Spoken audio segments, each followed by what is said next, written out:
the one thing that we should learn from China is the confidence to improvise. That's what we should learn from China. They were not afraid of doing things that were unorthodox. They were very willing to adapt and take advantage of local conditions. And I think that's what we should do in Southeast Asia, to work as a bloc, to speak up, and to tell stories on our own terms. Inilah Endgame. Hai teman-teman, hari ini kita kedatangan Profesor Yuan Ang, guru besar dalam ilmu politik di University of Michigan di Ann Arbor. Hi Yuan. How are you? Hello, I'm good. Thank you very much for having me. Thank you so much for coming on board on our podcast. I've been a big follower of your lectures, speeches, and books. I wanna ask you a few questions today. But first and foremost, I want to just start off with asking you on how you grew up. You were born in Singapore, and then you spent some time there, and you went off to the U.S. and how you got interested in whatever you're doing on a full-time basis right now. Tell us. Yeah, I mean, you asked a question that is going to elicit a long answer, so feel free to stop me when it gets boring. So I am born, raised in Singapore. Interestingly, my paternal grandfather actually came from Indonesia, so he migrated from Medan, Indonesia, and then came to Singapore. And the legend goes that he came because of a family dispute and was kicked out from that dispute. So he came penniless to Singapore. And so I grew up at a time when Singapore's economy was just taking off. So a time of industrialization, very regular lower middle income family. I did okay at exams. So that got me into one of the better schools. But in Singapore, English is the most important subject. And I always did very poorly in English and writing. I never got more than a C. And that's because when I got, when I see the essay questions on the exam, my first instinct is to argue that the question is wrong. And I would write essays about how this question is wrong. And of course, in Singapore, you're not supposed to say that. And even the British teachers were very unhappy about that. We always have right answers, in the Singapore schooling system. And so I was a misfit in the public schooling system. And when it came to A levels, which is a critical time in Singapore where, if you did well, you get a government scholarship and you go to a prestigious university, it was like the only ticket, right? For people from the middle and lower income classes to rise in society. I flunked that, and I didn't do well at the A levels. I got a couple of B's and C's. The only distinction that I got was I got a distinction in the special levels for English literature, but the regular English class I got a C or less. So that critical moment and failure cut me out from the conventional path to success in Singapore. Well, there's usually no correlation between academic success and professional success, right? Maybe, I don't know. Early stage. At least not for me. At least not for me. So I, of course, when I was a kid, that was devastating because you're like, oh my God, what am I going to do? So because of that failure, I through the encouragement of a friend, applied to colleges in the United States, which I knew nothing about, absolutely nothing. Right. And I just applied to a few that I randomly picked, and one of them admitted me with a full scholarship. So that was Colorado College. And had it not been for that scholarship, it would have been impossible for me to go. Right. So that was a complete accident and lottery, because they only gave out in those days 2 scholarships every year. Wow. Well done. And I remember in those days, email was not yet popular, so it came in the form of a traditional letter. And so, it's just like 1 paragraph long. You're like, oh my gosh, it's like getting a lottery in the letter. And then you transferred yeah. So I went to Colorado College. Yeah. So I went to college for my BA, BA. And that's, and that was my first taste of, a real education. Okay. That was my first experience.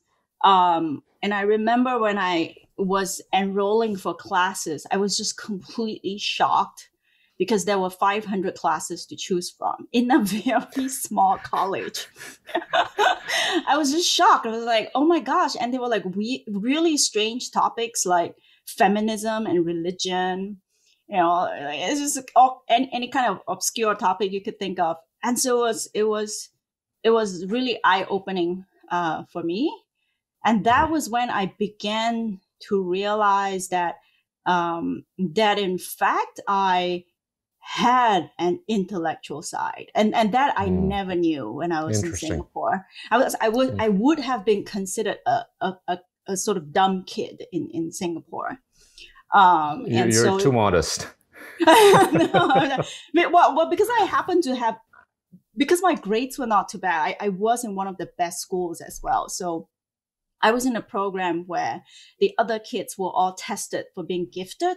And I definitely am not gifted. I know that as a fact, because I didn't pass the test. So definitely the people around me were genetically tested for being extremely smart. And so I was just at the bottom of the class all the time.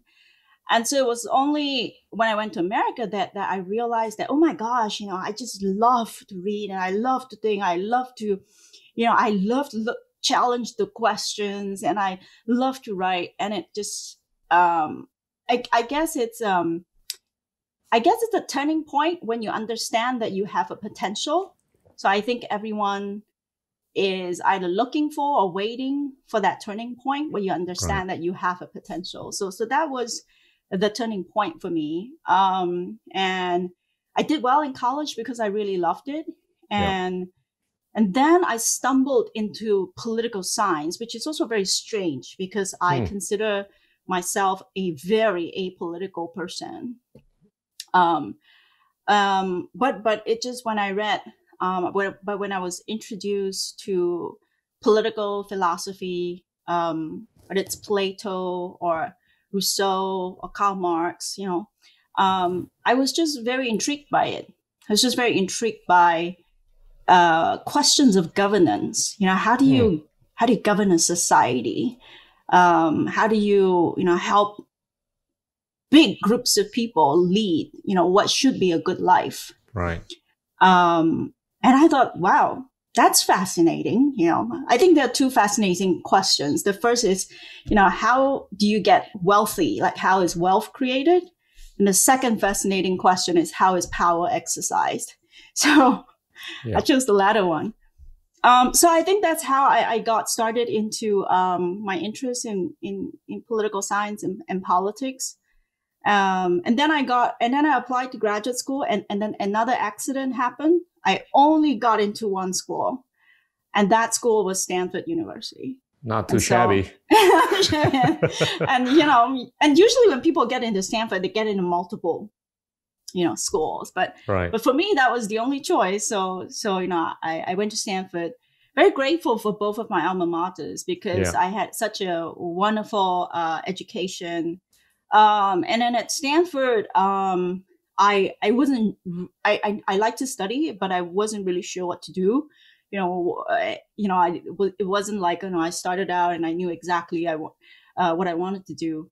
But I stumbled into Chinese politics when I took a class on that subject with my advisor, Jean Oy, at Stanford. And she was so passionate about the subject.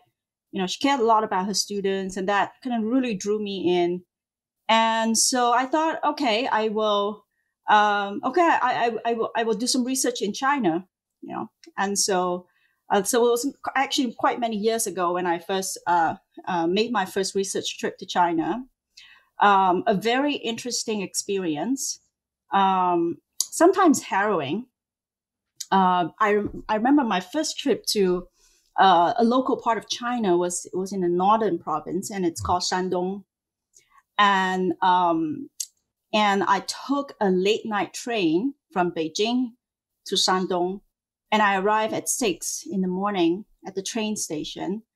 And I was one of the only few people there, and I was just surrounded by other men who were hawking their taxis. So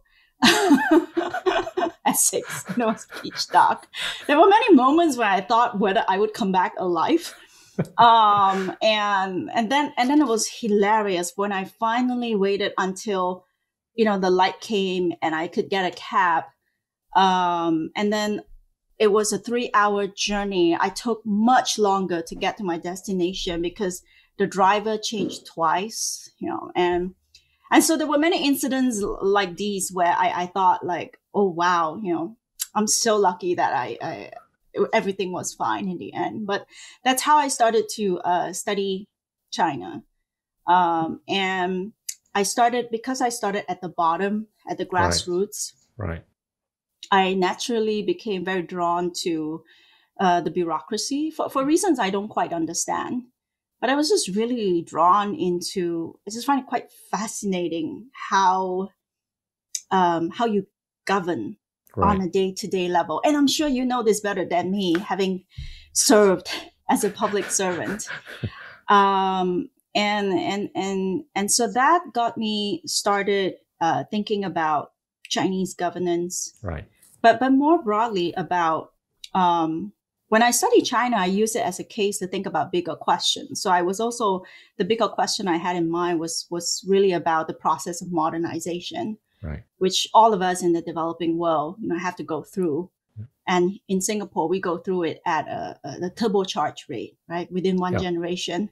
Right. And then graduated, landed my first job at Columbia, and then moved to Michigan. And so this is where I am. And I've written 2 books, and it was tough, but I really enjoyed the process. Yeah. I wanna start peeling the onion here on your books, and forgive me for going back and forth between the first and the second book. But let's start off with your speech or at one of your speeches where you made reference to Deng Xiaoping's speech in 1978, where you highlighted, the fact that he mentioned the words democracy and democratic a lot more times than some of the other words that would have been pertinent, but not reflective of the nature of communism, socialism, and all that good stuff in China. And how, I think it was 22 times that he used those words. It's just amazing that, how people like me or many people around the world didn't recognize or didn't realize that he had put a lot of emphasis on the democratization of talent, which brought about a massive transformation for China ever since 1978. Please. Yeah. Yeah. When we think about the story of China's transformation, it really is the man behind it is Deng Xiaoping, right? Deng Xiaoping is to China as the late Mr. Lee Kuan Yew is to Singapore, right? And so that is why I studied his style of governance and his speech very carefully. And the one that I cited was critical because that was the December 1978 speech that launched the country into reform and opening. And I think I operate in a world, and I would say that it's not just in America, but around the world, where we tend to think of countries in binary terms. So either you are a democracy or you are an autocracy, right? And particularly from the Western frame of mind, a democracy must have multi-party elections, must have constitutional guarantees of individual rights. Basically, people are looking for institutional forms that conform, right, to the Right. Western style of democracy. Um, and and the way I looked at the situation and at his conduct and his speech is that is that I think that he is a wise leader, and I think that any wise leader would embrace democracy, because democracy is the truth, right? Right. Because at the end of the day, when you look at the progression of humankind, we used to be all basically monarchical, autocratic, feudal, and in a very painful and long process, we are all trying to get to a point where we can be free democratic societies. It doesn't mean it's perfect, as we see in the United States, right? Right. Even in this mature democracy, you still have polarization and all kinds of problems. But you do see this pattern where we do want to get to a stage where people can be equal and Right. they can be free, and we try to strive toward being free and functional at the same time. So I think the big wisdom of Deng Xiaoping is understanding these fundamental truths about what is progress and what is Right. humanity. And I think given his personal sufferings for the 3 decades and even longer before 78, um, he understands, I think at that point very well, that the problem with Chinese society is that human nature was distorted under Mao. Mm. Like human creativity and initiative was suppressed. Right. And people couldn't tell right from wrong because they were required to be ideologically radicalized and loyal to Mao. And people didn't dare to speak the truth, right? So everyone, in order to protect themselves, had to basically just repeat the slogans. Hmm. And sometimes the way I understand that period to make it easy for Americans to understand is that you actually do find many parallels between Mao and Trump. Okay. Wow. So yeah, Okay. right. If you think about what Trump is doing, and I'm not anti-Trump. You know, I'm not here to Right. criticize Trump, and I'm just trying to kind of objectively look at what's similar between the two leaders. Trump is, you have to give Trump credit for being very successful at subverting Yeah. the political establishment. I think he has been really ingenious in his success at doing that, right? While at the same time acknowledging, of course, many of his other deep problems. But one of Trump's strategy is he makes his supporters unable to tell right from wrong, right? And that's what we call fake news today. Yeah. But Yeah. under Mao, there wasn't such a term, but it was a similar problem. Like people lost their sense of morality Yeah. during the Cultural Revolution. They even lost their sense of humanity. They would be beating up their family and friends and just snitching on one another. And Mao had also set up a system where he was a cult leader, so he could not be criticized. And because he could not be criticized, the problems that the policies that he introduced created massive disasters. Right. So when you look at Deng's speech, I think that today it is still very hard for the world to recognize his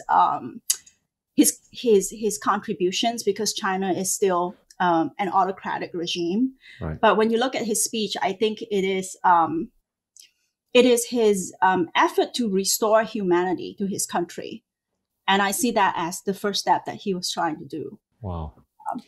So he was just trying. He said things that were so common sense but so powerful, and so he told his comrades and his people, you know, we first of all have to liberate our minds. And Yeah. it was very striking of all things. You know, he could have said, we need FDI, we should build infrastructure, you know, we should censor or whatever. Yeah. But of all the 1,000 things that he could have put on the first paragraph, the first thing he said is we should liberate our minds. Yeah. You know, what's wrong with this nation is our minds are corrupted. We can't tell right from wrong. Yeah. And we don't dare to speak the truth. Right. So he powerfully set the stage for bringing in truth and common sense back to the country. I think there are some parallels I would see between Deng and Biden today, where Biden's job is a very tough one. One of the basic things I think he's trying to do is to restore decency to the United States, right? Yeah. And correct the excesses of the previous leader. So I was looking at the situation from this angle, and it's because of that I think I'm able to that I notice the number of times that he used the term democratic and democracy, but not in a Western context. But I would say it was in the context of common sense and humanity. Yeah. What comes out of this? You alluded to this false binary, right?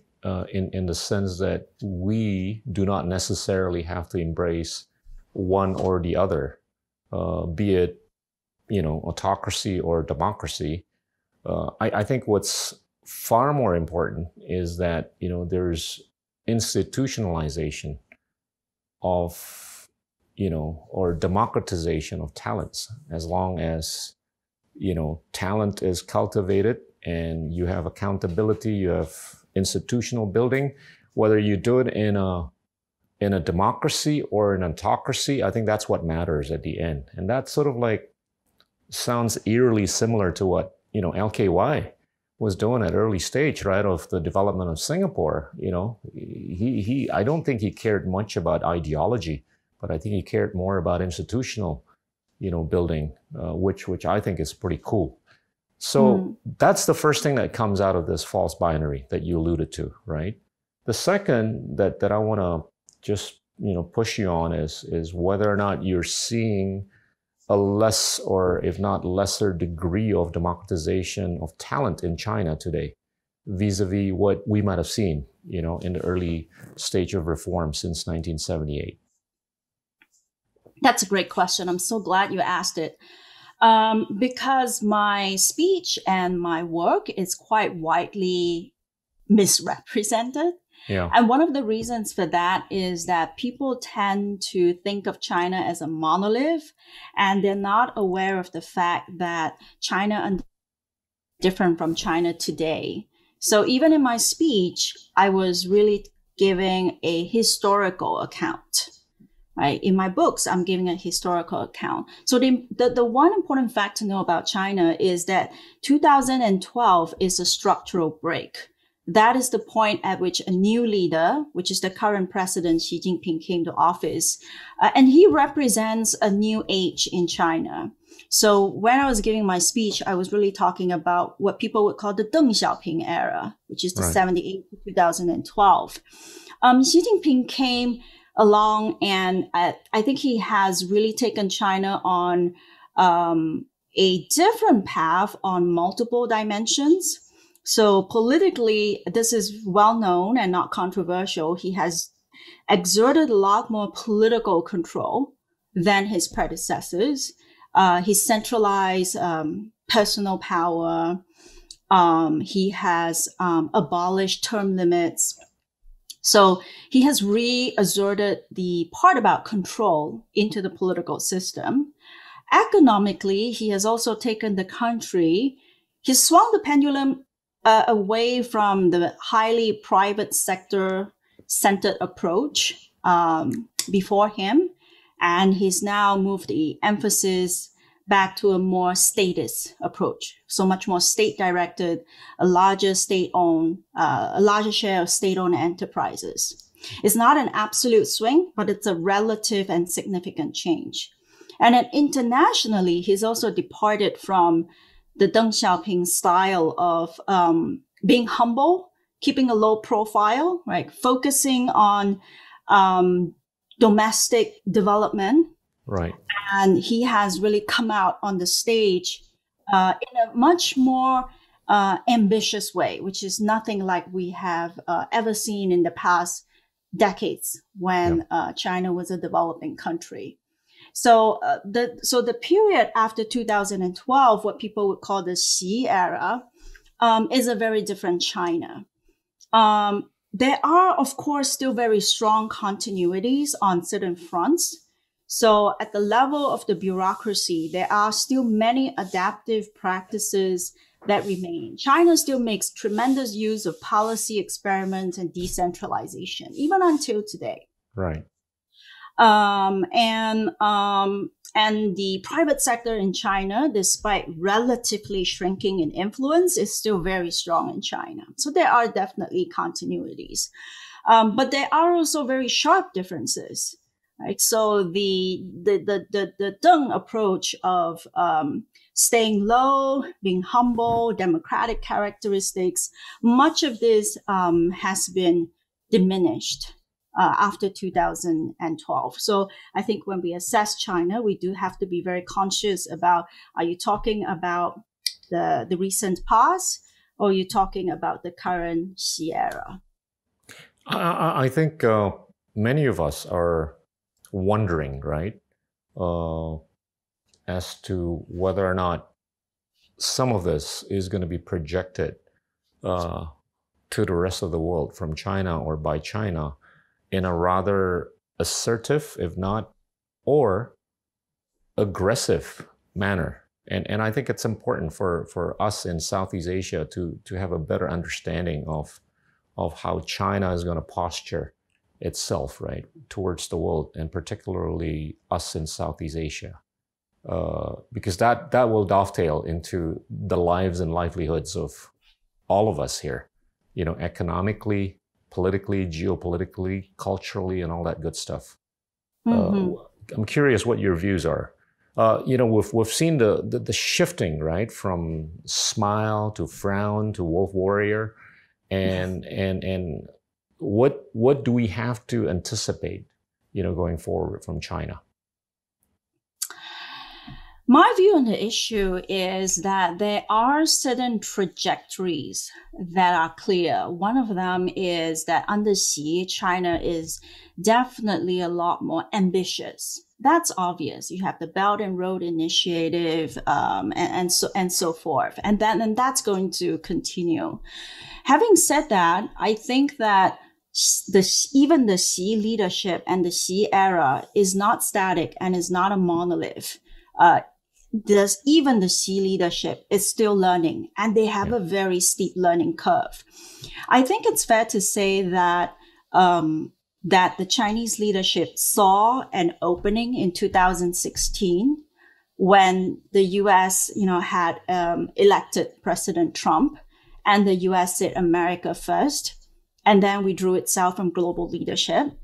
And I think, in fairness, any emerging power, when you look at this situation, you would think, well, should we continue to stand there, and do nothing, or, should we take advantage of this policy opening, right? And so, beginning around 2016, you see China emerging on the global stage in a much more prominent and ambitious way.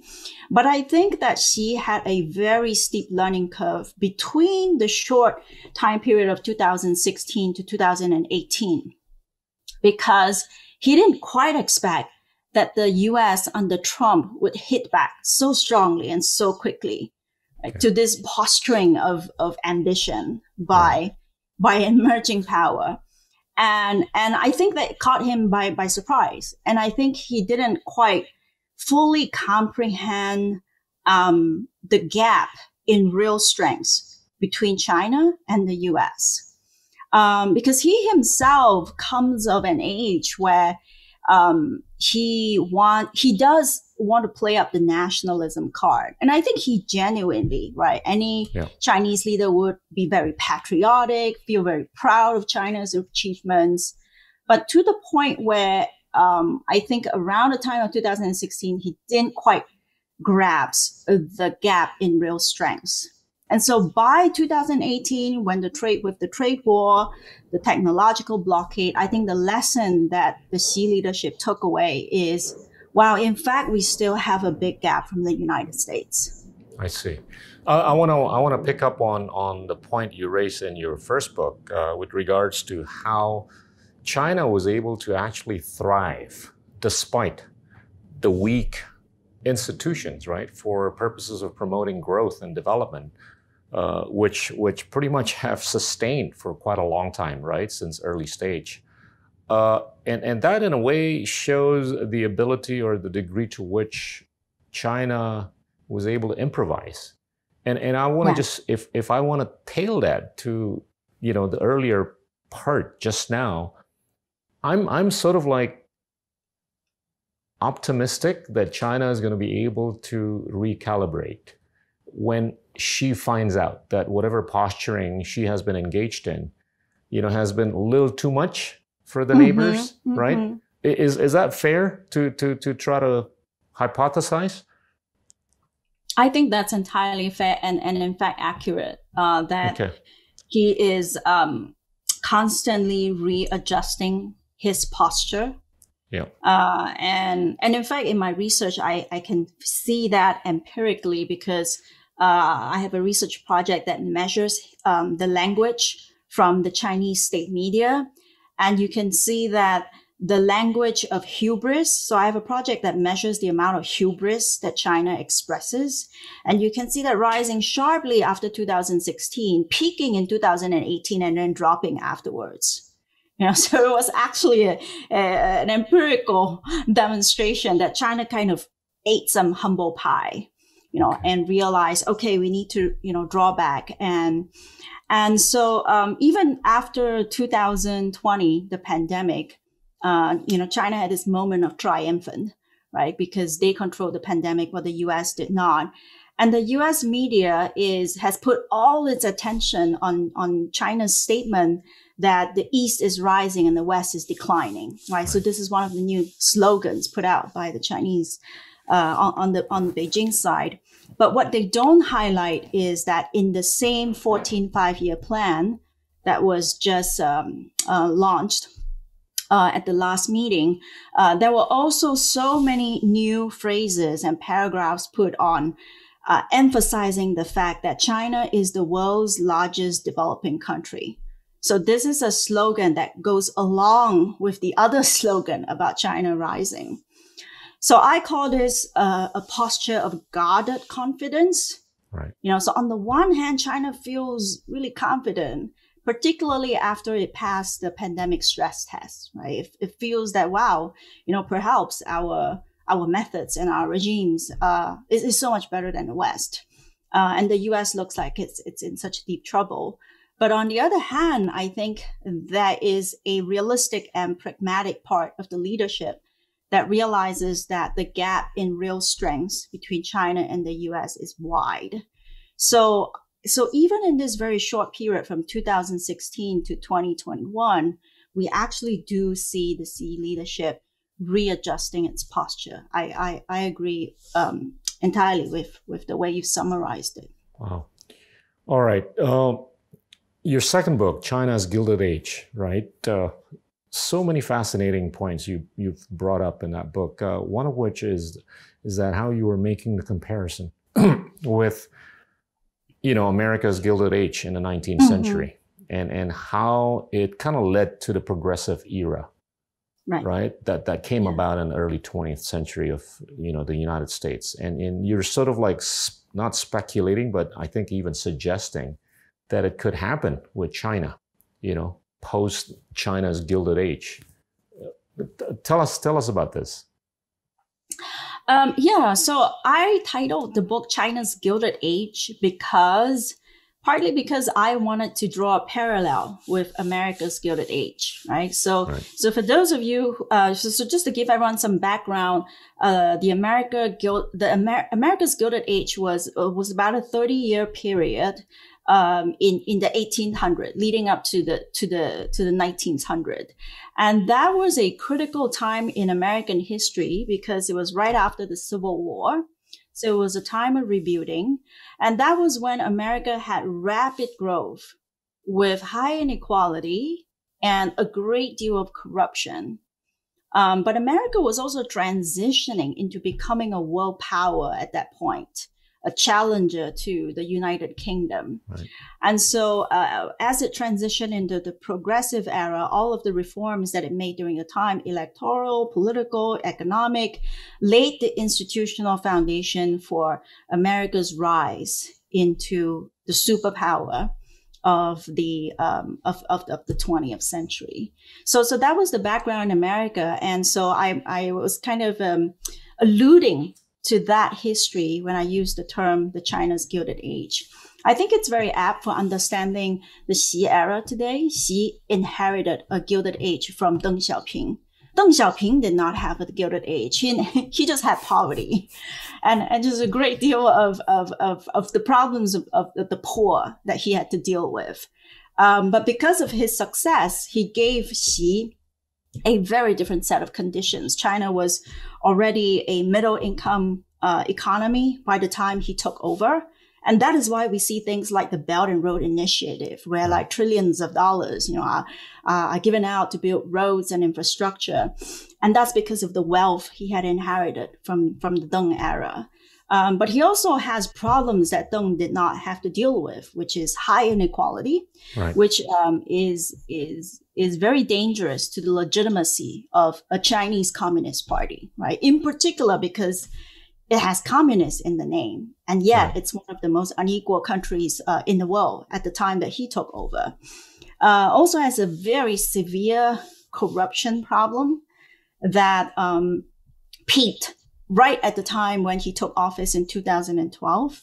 If we recall, in 2012, there was this big scandal about Bo Xilai, who was one of the political contenders for top office, and he fell dramatically. And then there was murder, there were betrayals. It was just like a Hollywood movie.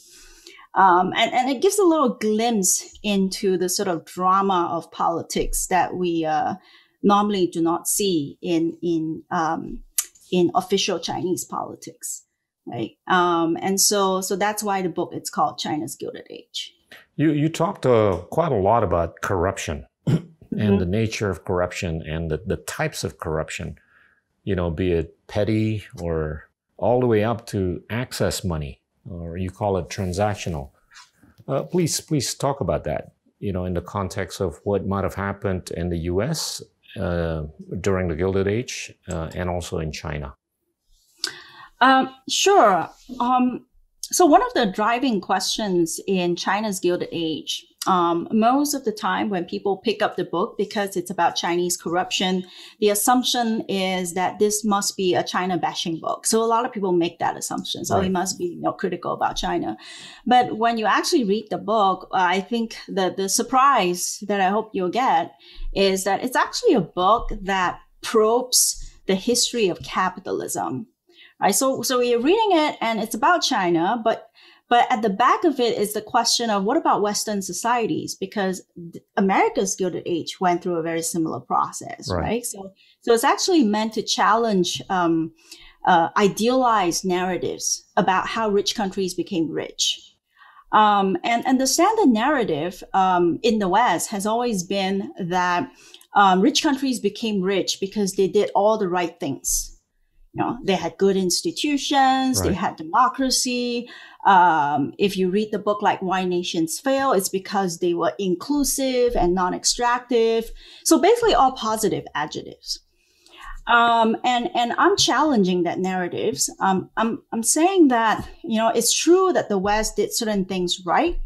And these democratic institutions were very crucial to the prosperity in the West. Right. But that's really only part of the story.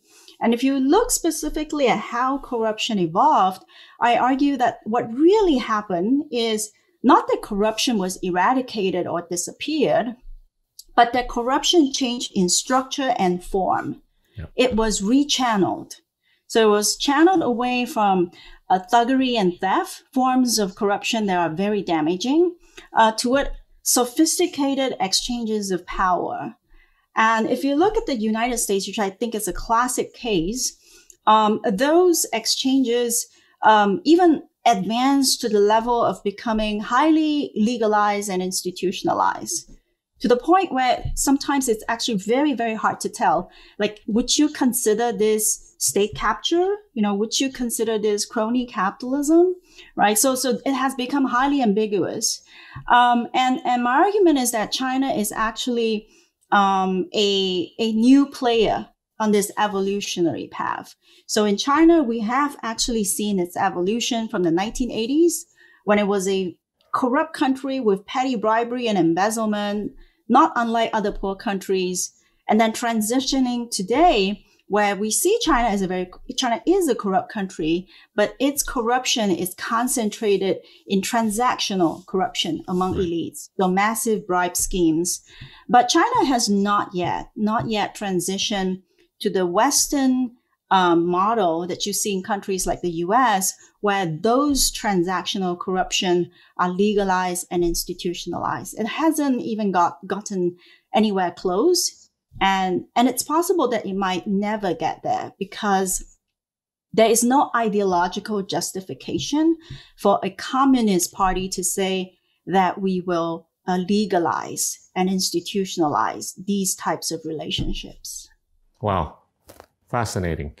If what with the seemingly increasing de-democratization of talent, more of a client-patron relationship for power play, position play, and all that good stuff in China, as opposed to what we saw, in the early stage since 1978. Add to that, the transitioning to a more institutionalized nature of access money. Just draw the picture for all of us in terms of where China is going to go and how the world is going to go in the next, 30 to 50 years. I wish I could gaze into the crystal ball, right?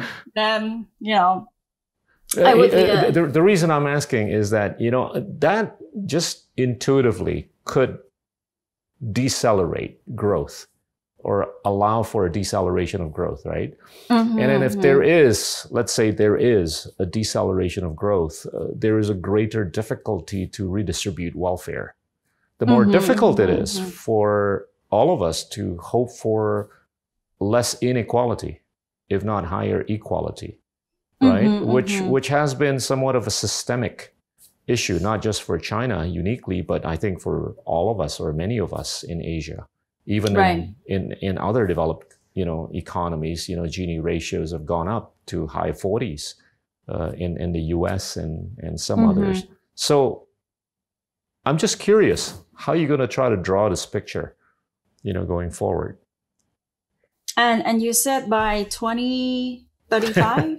Okay. Yeah, 2045, that's 24 years, Yeah. The reason I'm mentioning 2045, it's the 100-year anniversary for Indonesia, right? And it's thereabout for many other countries in Southeast Asia.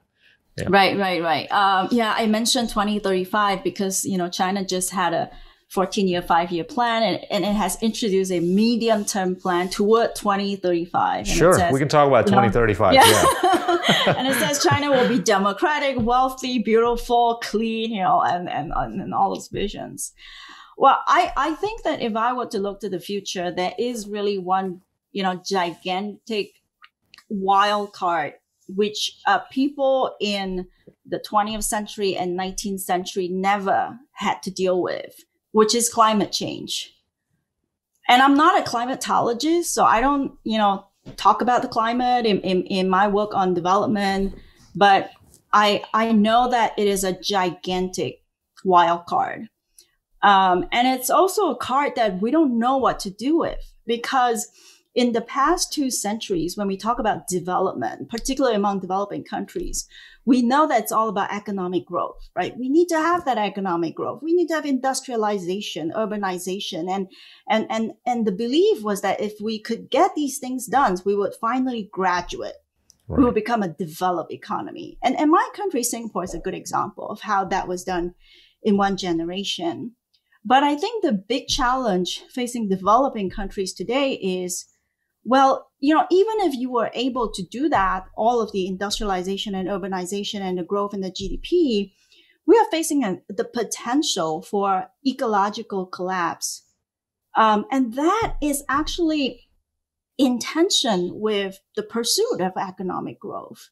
I mean, we cannot deny that there is a trade-off, right? When you produce and consume en masse, that is the traditional capitalist model. Right. That is precisely what is undermining the future of our existence. So I think I don't know what to do about that. I don't think anyone really knows what to do about that. China has said that it will set ambitious climate goals. So that's good because it will affect the whole world. And I do think governments are beginning to take it seriously. So all of that is good. But it does make it very hard to say, forecast into the future. What does it look like? Because when I read the scientific reports, and I'm not a climatologist, but if I trust what the scientists are saying, even the most conservative estimates look very serious. Right. And I think this is particularly the case for Southeast Asia because we are surrounded by seas. We have lots of islands. Like right. My country is just an island surrounded by seas. And if we have rising sea, what does that mean? Right? That's not something that we can deal with by more economic growth. So that's a big wild card for me, which I think makes it really hard to say, 2035, 2050, what is it going to look like? But the scientists have actually already made projections for us. Yeah. And it looks pretty serious. Yeah. Look, there's about 3,000 to 4,000 gigatons of carbon left mm-hmm. on a planet. And at the rate that we emit 60 gigatons a year, humanity only has about 50 to 60 years left. And that's assuming constant consumption or emitting. That's right. In a way, that's a unifying force, right? That will unify and unite the world over, particularly the superpowers of China and the United States, to get their act together so that we can save the planet, right? And I draw optimism out of this in the sense that, to the extent that this becomes an increasingly unifying force, there's a bigger chance for the two superpowers to coexist in a much more amicable manner. And that, I think, will translate to good things for us in Southeast Asia. Is that a fair, way to, sort of like describe what could happen? And also, this is on the back of how we've seen how technologically China has just been, a LeBron James, in coming out with a much more efficient, effective way of using solar energy, electrifying vehicles and all that. I do see an acceleration of many of these, applications of new innovations, which I think will translate to better, embrace of the planet, if not the climate and environment. Yeah. I mean, I always try to end my books on a note of hope. So yes, we must always be hopeful, and it's true that if we look historically, there have always been technological advances that were not anticipated, and then they changed the world in ways. So I remain very hopeful that perhaps there are technologies out there that could save the world in ways that we cannot anticipate now. So we'll leave that to the current and future generation to solve some of these issues. But at the same time, I would think that we do have to have hope with realism, a real sense of the dangers and challenges ahead. And so I think that on the issue of climate change, even though I'm not a climatologist, I'm a development scholar, I do think we need to say, really look at the problem and understand how serious it is. Because as far as the scientists tell us, even if we right now, meet the targets for reducing carbon emissions, the damage we have done is not reversible, at least as far as I've read. So we can slow down the damage, but we actually can't reverse it. Right. So when we look carefully at some of the claims the scientists are making, and we do see the effects year to year, right? The kind of strange weather, the historic floods, and even here in Michigan, you can see that the warm weather is coming much earlier, right, and so forth. So we see the effects. So I think a dose of realism is what is necessary to kick us all into action. Yeah. But at the same time, having that hope that I think it's so necessary for the developing world. What defines the developing world, because we are developing, is hope, right? We always have this hope that we will move forward and we will progress. And so, of course, we have to keep up that hope. I am hopeful that the superpowers, because of a shared existential crisis, will sit down together and work out some issues. At least, thankfully, right now, China is committed to climate goals. President Biden is also prioritizing climate. So I remain quite hopeful for now, but still with a realistic sense of worry about challenges that we never had in past centuries. China has gotten a seat at the table right now. Right? Yeah. Using the phrase of LKY, they're no longer an honorary member, right? And he's also made reference to the idea, if not possibility, that within the 21st century, it's not just going to be China and the US. There's this third guy by the name of India. You made reference to India in your book, right? And how the society actually takes account and ownership of what's happening more, from a developmental standpoint. How do you see the role of India in this new constellation in the next, 15 or 14 years, or we can stretch it to 2045? That's a fascinating question. I am thinking because, actually before the pandemic, I extended my research from China to India. So I was actually doing some research in India for the first time, interviewing. I was in India. In India, I was specifically trying to understand how the home mortgage industry could have flourished with such dysfunctional judicial institutions. Right. So it was my first experience doing field research outside of China. And what really strikes me about India is how different it is from China, even though both are, big developing countries. The first thing that strikes you is that these two countries have a really, really large infrastructure gap. In China, gleaming infrastructure, top-down planning, right? Urban, residential areas, and so forth.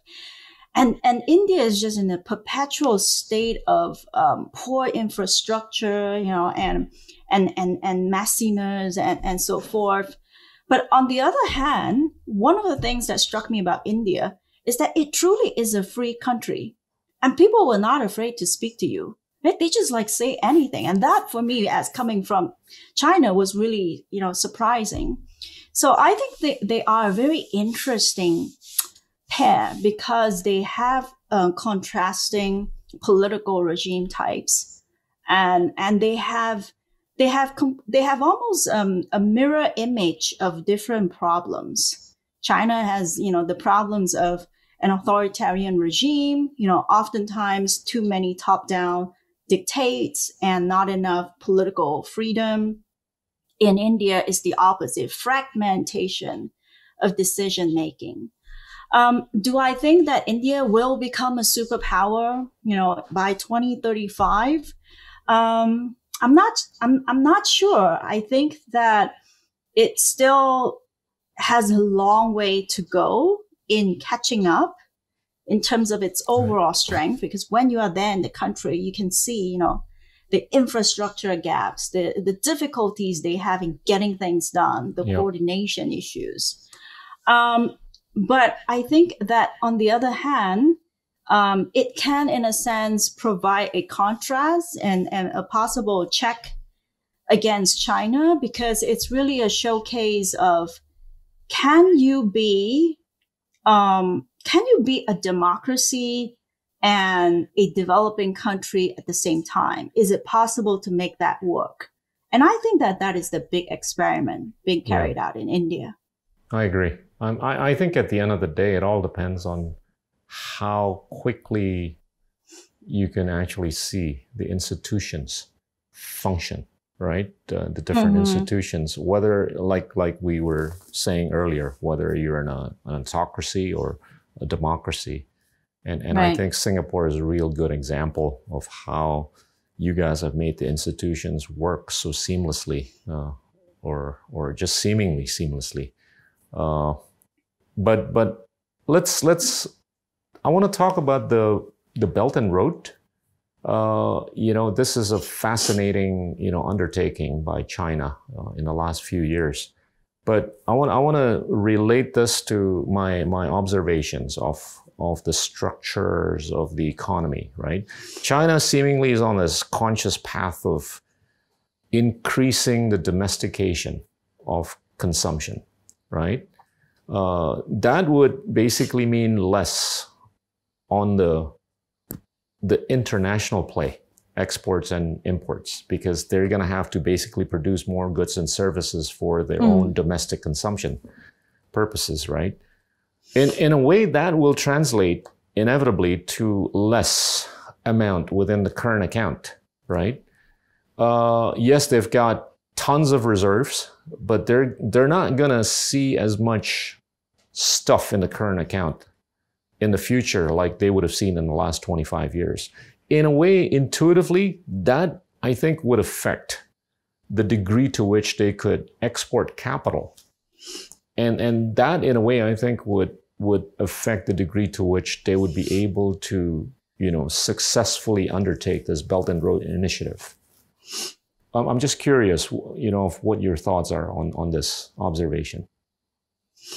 You raised, a number of complex and important issues kind of all at once. I think, first of all, the question about, I guess, where the Belt and Road is going in the next few years, right? There has been some controversy around it because there's some numbers that indicate, falling amount of investments right after the pandemic, which is understandable. But then others, contradict that and say that it's just that Chinese investments are changing in directions and forms. I think that the Chinese outward expansion and these infrastructure projects will likely continue, particularly with prior commitments. You can't just stop doing them. Right. But I think that there was a very intense period of learning and adaptation in the years right before 2020. When China realized, when it first launched Belt and Road, it was almost like this very happy party, very optimistic, like a common destiny of humanity and so forth. And then quickly ran into a lot of controversy, pushback, and problems. Right. So by 2017, 18, the president came forth and he personally said, we are going to make some adjustments. We're going to focus on quality, cut back on projects that are polluting and potentially corrupt, and so forth. So I think that the outward expansion is an overall trajectory that will continue, but they will be recalibrating their priorities and how to do it. I think the Chinese government is also, in just the past few years, very quickly learning how to communicate better. It's still terrible at it, right? Because Chinese communication and propaganda has always been carried out within an authoritarian setting where you have no competition whatsoever. right? So even though your messaging and your propaganda is terrible, doesn't matter, right? There Yeah. is no other competitor to take away your attention or to say, your message is horrible. Right. And so I think it's actually one of the first times that China is out on the global stage with the Belt and Road. And it finds that, it's almost scratching its head and wondering, what we have been so kind and generous giving out bullions and loans. I thought everyone would be happy. But it turns out so many people are unhappy. And so I think China is very quickly reviewing and thinking about how can we communicate better? Now that can be for good or for worse. So in Southeast Asia, we need to be realistic about that. Yeah.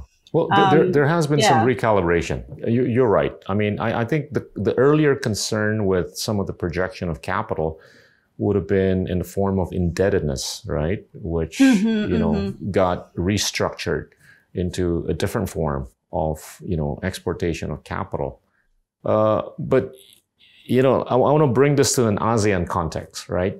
If I take a look at the FDI on a per capita per year basis, Singapore is like way up there. They've been able to attract about $19,000 worth of FDI per person per year, right? And then Malaysia at about $270 per person per year. Vietnam, $160 per person per year. Whereas Indonesia, Philippines, and Thailand are at about $91, right? So I'm sure the guys that are at the lower end of the pole would like to go up, right? And here's this big country called China that's, I think, capable of exporting capital. So we all are curious on a number of things. Number one, whether or not they're going to continue exporting capital. So let's see where the current account goes. And number two, what do we have to do to improve the narrative so that, we can attract more FDI? So you mean what does ASEAN need to do to improve the narrative to attract FDI? Correct. And I think improving the narrative in a way relates to how we feel about China's rise or development, right? LKY prefer to use development, right, as opposed to rise, because rise tends to be a little bit more intimidating, right, to the world and to the region. And do you mean attracting FDI from China specifically? Or? Well, China has got massive, capital exporting capability, right? So we would like to get more capital from China, in addition to all the other, original countries. Yeah. How do we improve the narrative? First of all, I wonder if the narrative is the most critical issue. I'm sure it is one of them, but I do wonder whether it is the most critical issue. I think perhaps other factors should be considered as well. I think there is in Southeast Asia still a very big infrastructure gap. Right. We know that. It's perhaps less bad than you would find, say, in parts of Africa, but in countries like the Philippines, for example, the infrastructure gap is still huge. Yeah.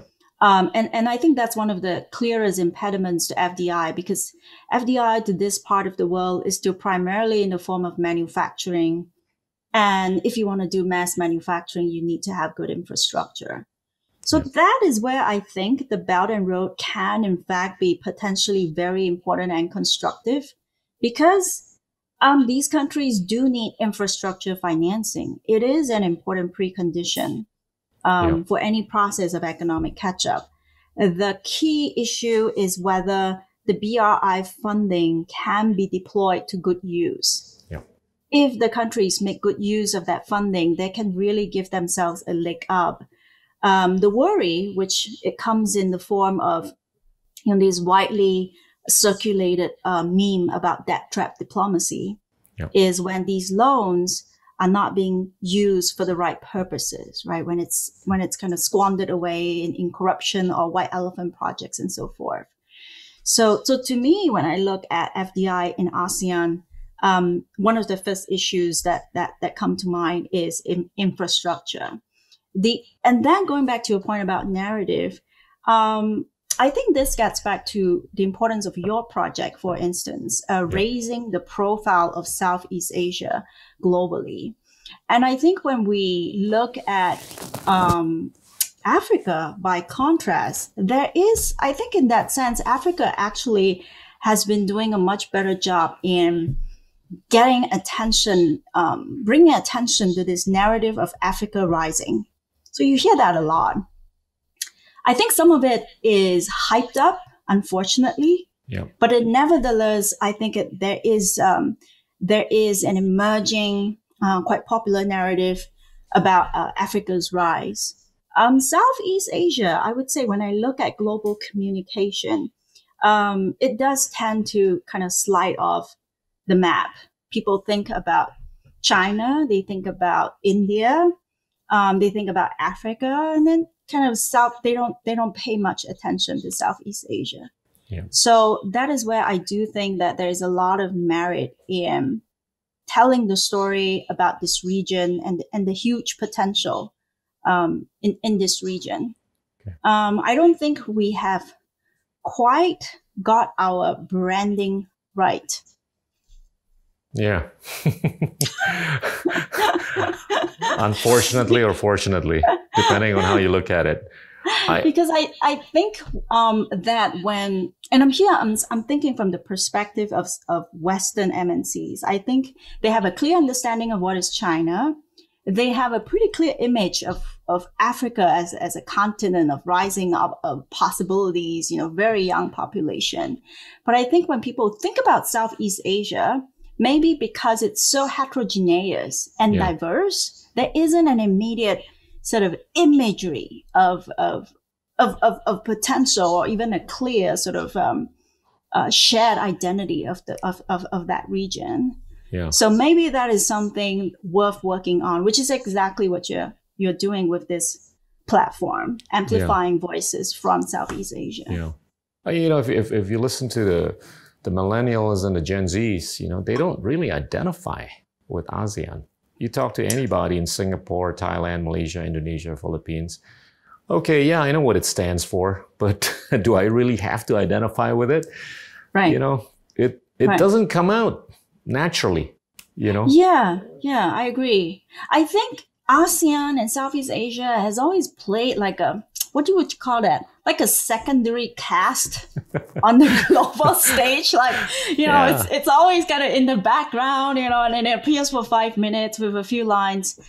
And, and here in the US, I have actually on occasion heard certain comments about Southeast Asia that makes me quite angry. So one time, there is this senior American commentator. I was just calling him a commentator, but he's senior, he's well known. And he was commenting about the relationship between China and Southeast Asia. And he said, here in America, we should be very worried about China getting close, to Southeast Asia, because to them, Southeast Asia is just sort of like a price, and not a region to be valued in and of itself, but just, this happens to be something that the US and China are competing over. And he said, my friends in Southeast Asia, and he said that the Southeast Asians are so pliant. He used the term pliant. He said they're so pliant toward China. And he said, I think that's because of the tribute system, going back to the Ming Dynasty, where the Southeast Asians had to pay tribute to China. And I was furious because you know what? The memory that is closest to us in Southeast Asia is Western colonialization. Absolutely. That is a lot more powerful, and a lot more real, and a lot more brutal than Chinese tribute system, right? Yeah. And so I really took offense at the term pliant, and I think yes, we need to speak up. Yeah. And let people understand that, here in this part of the world, we would like to be understood on our own terms and not just be a secondary cast that becomes relevant, when the primary casts are competing with one another. Yeah, I agree. Hey, let's switch to the US. You referred to how, Joe Biden would like to, promote humanity and all that stuff, right? And it sounds really good, right? But he's got 4 years only, right? And if he might get extended for another 4-year period, can we be more hopeful now after Trump? Or there's just too much. There's just too much of an issue, within the U.S. to deal with for him, and that's going to preoccupy him for much less the pandemic and other things, right? So I think he's going to get pretty preoccupied. What do you think? Just realistically, can we be hopeful? Well, first of all, let's just say that it is really a big relief that he was elected. And I'm not saying this in a partisan sense. Yeah. It's just that the country was in really bad shape, right? Up until 2020. And there was no leadership. If anything, at that point, by the end of 2020, Trump was actually making things worse through his rhetoric and actions. I want to be hopeful. Having lived in this country for such a long time and being educated here, I would say that although, Americans are feeling very pessimistic and they're feeling very anxious about the so-called American decline, precisely because, I've had opportunities here. I am actually overall still very confident about this society. And the reason is that it is still the number one land of opportunity. Now, I can't think of another place in the world where a misfit like me could have an opportunity of an education, and a career, and actually be rewarded for having my own voice. So these are really fundamental American strengths that no matter how it so-called declines and has racism and poverty and crime and so forth, these are really fundamental social strengths in America. This is the part that gives me confidence in its ability to find a way to renew itself and find its path back. On the other hand, the part that worries me is that even though Biden is elected and will be in office for 4 years, it's not clear to me what will happen for 4 years from now or 8 years from now, because clearly the seeds of Trumpism are still there and very much well alive. And Trump, to me, is not, this one person. He is a manifestation of deeper forces, right? Of inequality, of racism, and all of these problems sort of coming together to enable his rise. And those problems, I think, are very deep, and they do make me worried. Yeah. I mean, I would argue that, within logic, the U.S. has the benefit of having tremendous innovative instincts, having energy advantages, having agricultural advantages, having demographic advantages, right, over, let's say, China. But it's got issues, right? Not only in terms of inequality, but to quote Kishore, how it's gotten increasingly plutocratic. And that, I think, is a discount to the ability of the United States to sustain itself as a superpower. So I'm just curious what your views are, whether or not, the U.S. will be able to address and remedy this plutocratic tendencies, where we've seen real evidence of how, government has become co-conspirators, right, with some of the stuff that's not really good for, for many of us. Right. Yeah. The way I see American politics is that I think there is always this tension between democracy and capitalism. Right. And both of these things are so central to the American identity, but they have a tension because democracy is supposed to be one man, one vote, right? As egalitarian as it gets.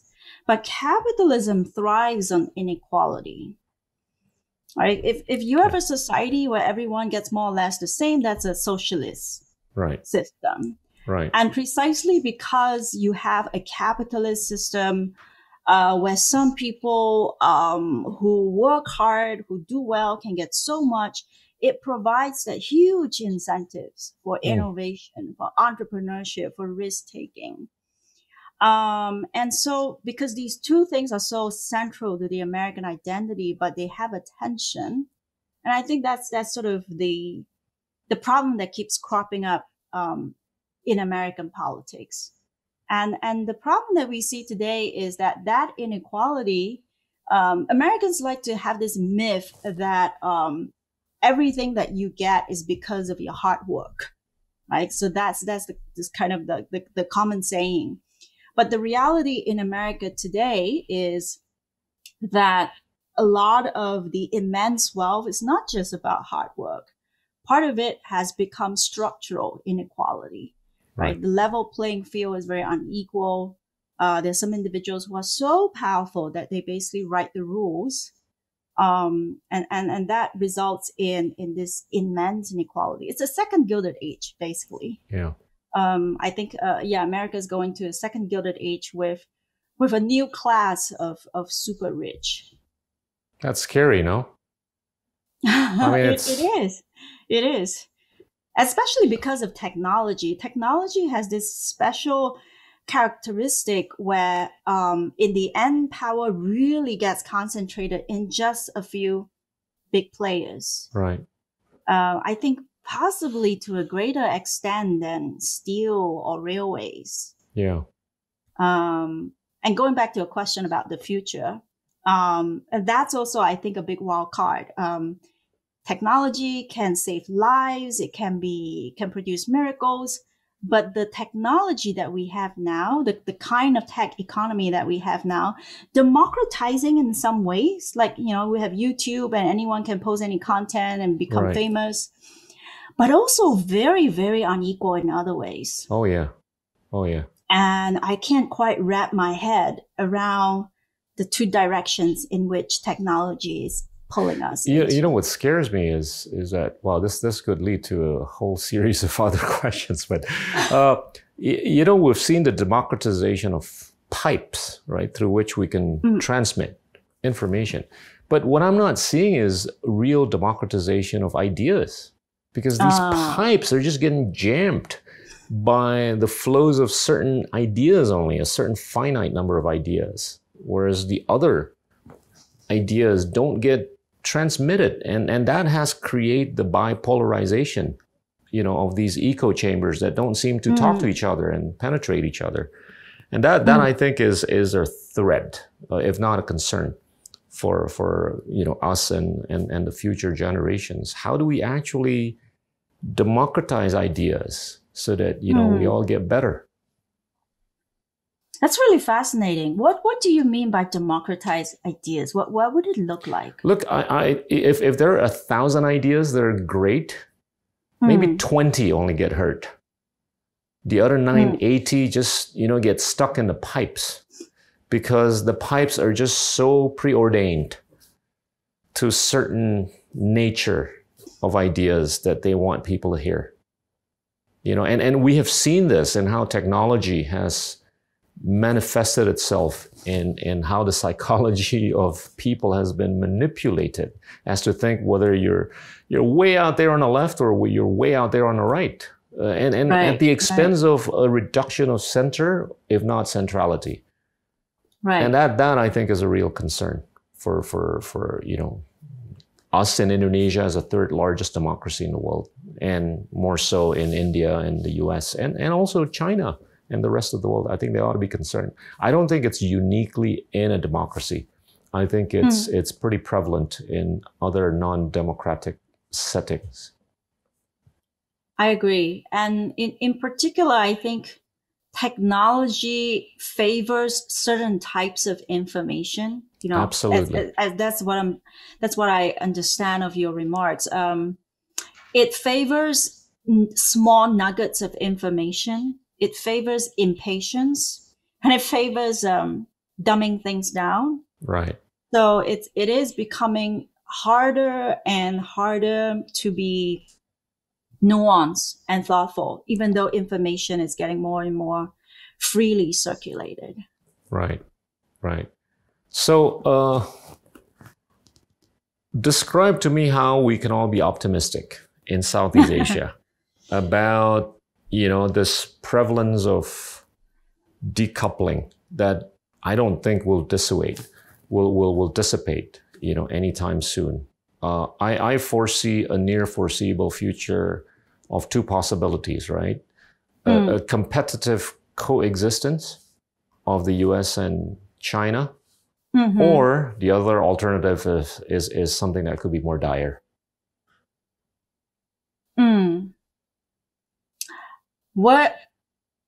How could we be optimistic, right? In Southeast Asia?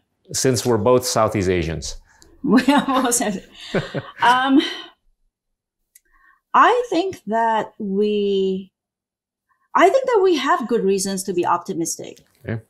And I'm not saying this just kind of to be hopeful. I think that we are living in a century where, in the past century, Southeast Asia was colonized. And that was our big shackle, right? We didn't have autonomy, and we had systems and laws and language imposed on us. And we are now living in a century where we are now independent nations. And I think even in the face of US-China competition, we can see Southeast Asian countries trying to assert themselves by saying, I'm not going to choose sides. I'm not going to be your prop in this geopolitical competition. So I think it is important for us to work as a bloc, to speak up, and to tell stories on our own terms. And, one time I gave a speech in Cambodia about what we should learn from China. And I think the kind of popular assumption among the audience is they were worried that, we are supposed to learn authoritarianism from China and so forth. And I'm like, no. The one thing that we should learn from China is the confidence to improvise. Right. That's what we should learn from China. Right. China had that confidence, I think, in large part because it was not colonized. It only had its own standards. Right. It's also, yes, it's true. It knew that the Soviet Union was powerful. It knew that the US was powerful. But at the end of the day, China is always very proud to say, well, we are doing it with Chinese characteristics. Yeah. And so when they opened up, they were not afraid of doing things that were unorthodox. They were very willing to adapt and take advantage of local conditions. And I think that's what we should do in Southeast Asia. Yeah. We have a very diverse, rich region, many different countries, many different customs, and possibilities. I think this is the century for us to have that confidence. Yeah. That we're going to have the confidence to improvise on our own terms. Yeah. And if there is something useful to learn or to take from China, we'll take it. From the US, we'll take it. But we are going to be, I think, the captains of our own destiny. We are not pliant. It's a region that has undergone a great deal of hardship and challenges. Oh, yeah. The resilient region is also a very diverse region that has had to learn to get along with each other, both within and across countries. And so, I feel that there is. I feel a lot of pride for the region, and I do genuinely think that there are many possibilities for us going forward, despite the many challenges I've talked about. I tell people who come from beyond Southeast Asia and in a critical manner, right? When they come, they tell us in a critical manner. So, dude, we've gone through 2,000 years of peace and stability, despite the fact that, we've been graced by Buddhism for 400 years, Hinduism for 600 years, Islam, colonialism, Christianity, independence, democratization. Look at the number of casualties we've had in the last 2,000 years. Nothing compared to the 2 world wars, nothing to what happened, during the Napoleonic periods and the Byzantine and Yes. the Romans and all that, right? I mean, if there is barbarism to be underlined here, I don't think it's within, Southeast Asia. And I think that's capital for us to be optimistic for the next 2,000 years. And I agree with you in that, as long as we get our act together in building the institutions, we don't have to be sticky in terms of ideology, right? And I think, focusing on institutional building by way of improvising, upon our, innate instincts and whatever we've got, I think that's going to do it. We just got to be patient, So, hey, it's fascinating. We've talked for close to 90 minutes, which is what I'd warned you that we might be, up for an hour and a half. Anything else you want to add? It's totally my pleasure. Yeah. And I learned a lot speaking with you, thinking about these stimulating questions. And thank you for providing this platform. I think this is actually the first platform I've been that is focused on Southeast Asia. There you go. So, I'm trying to think of a second one. I think there are really very few platforms for telling stories from and about Southeast Asia. Yeah. Partly because we have many languages, that's one of the issues. But we should do more of that. Yeah. So thank you. Yeah. And I want a lot more people in Southeast Asia to read your books. They're fascinating. China's Gilded Age and Escape from Poverty. Thank you so much, Yuan. Thank you very much. And I hope to see you soon. Yeah? I hope to see you soon too, one day. All right. You take care. Right. Bye-bye. Take care. Bye-bye. Yeah. Teman-teman, itulah Profesor Yuan Ang dari University of Michigan. Terima kasih. Inilah Endgame.